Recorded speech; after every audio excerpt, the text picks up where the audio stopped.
The two sides in a legal dispute over whether the song We Shall Overcome was subject to copyright protection reached a settlement on Friday that put the civil rights anthem in the public domain, lawyers involved in the case said.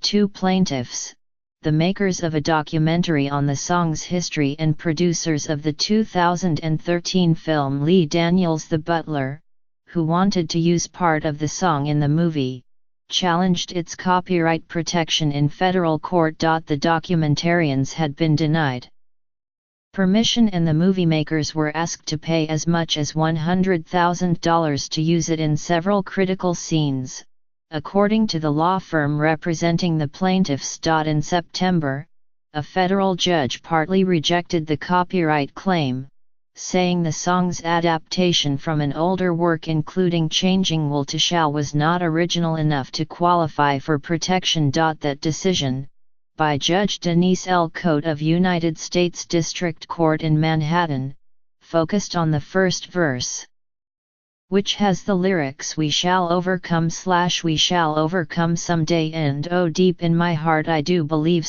/ we shall overcome someday." Judge Cote granted partial summary judgment to the plaintiffs, saying that the song lacks originality, and focused in her ruling on the changing of will to shall. The song's origins have been traced to spirituals at the turn of the 20th century.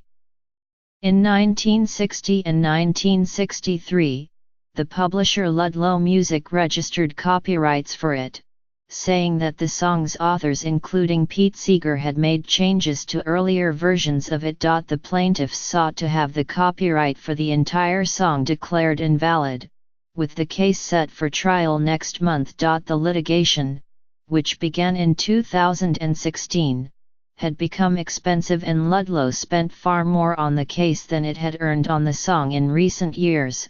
Paul V. Lee Calsey, a lawyer for Ludlow and the other defendant, the Richmond organization, said in a telephone interview on Friday night. In a statement, Ludlow said royalties from the song since the early 1960s had been donated to the nonprofit Highlander Research and Education Center in Tennessee, which created the We Shall Overcome Fund to distribute all of the royalties through grants and scholarships in Black communities.